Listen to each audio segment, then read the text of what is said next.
All right, welcome. Today we're getting into something really wild.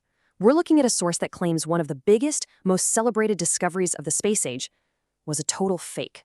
Yep, I'm talking about the Van Allen radiation belts. And according to this source, the story we've been told, it's not even close to the truth. So let's just jump right in. The source kicks things off with this massive question. And look, this isn't just them wondering what if. No, this is the entire bedrock of their argument. They're not just poking holes in the discovery, they're saying the whole thing, from top to bottom, was a lie. And just so you know what we're dealing with here to get a feel for their style, here's a direct quote from the live stream. They're not pulling any punches. This isn't a gentle scientific debate. It's a direct shot at the credibility of Dr. James Van Allen himself, the guy who's credited with the whole discovery. Okay, so our first section here is all about this direct challenge to science. The source is making a huge claim right out of the gate. They're not saying Dr. Van Allen, miscalculated something. Nope.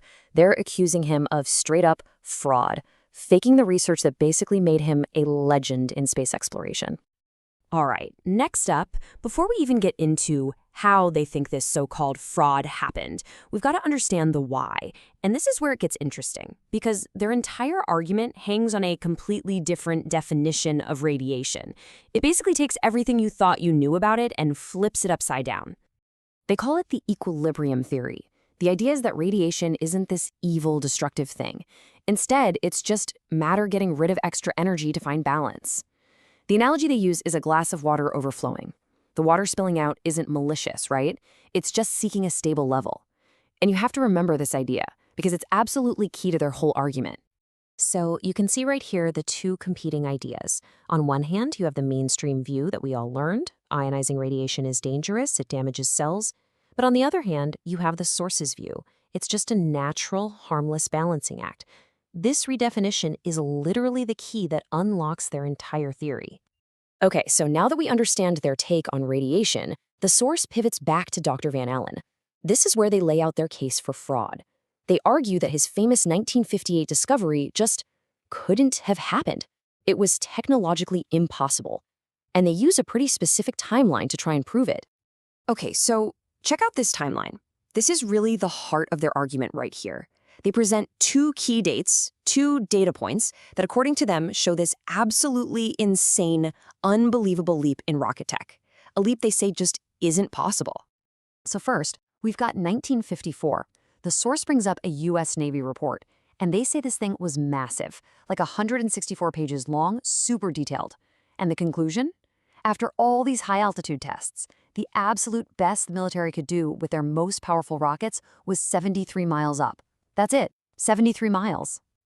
Now flash forward just 4 years to 1958, and this is where Dr. Van Allen comes in. He claims his tiny little 3-foot rocket, and get this, it was launched from a balloon, reached an altitude of over 1,300 miles. Think about that. That is almost 18 times higher than what the entire U.S. military could supposedly do. It's a huge jump. And right there, that's the core problem this source is pointing to. They're basically asking, how on earth does a small university project with a tiny rocket suddenly blow the entire U.S. military's rocket program out of the water in just 4 years? To them, it makes no sense. The numbers just don't add up.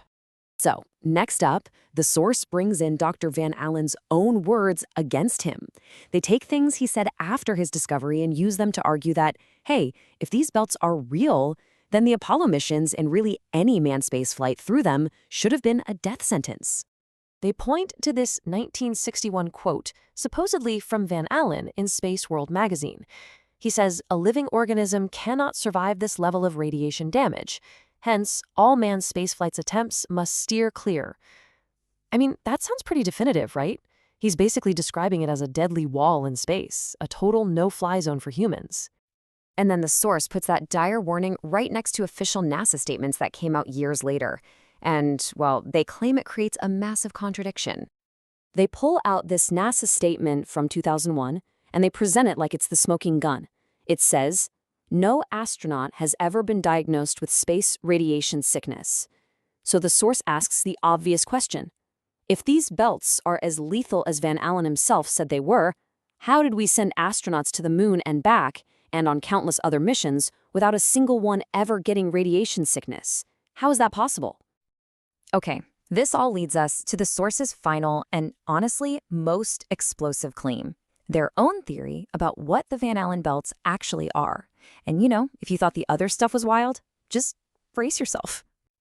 So here's their alternate theory, and it is a doozy. They lay out this whole sequence of events. First, they say that back in the 40s and 50s, the US military set off a bunch of nuclear bombs way up in the atmosphere. Second, these explosions didn't just disappear. They created a bubble of man-made radiation that got trapped up there.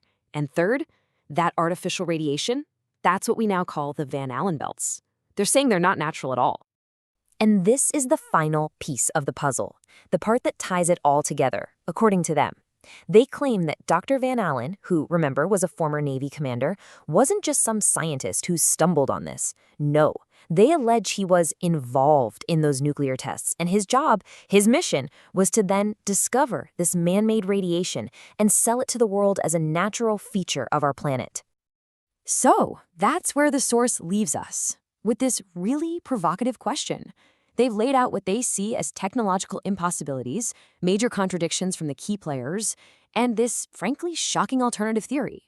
And what they're really asking is a huge part of our understanding of space and space travel built on a massive lie, a deception that's been going on for decades?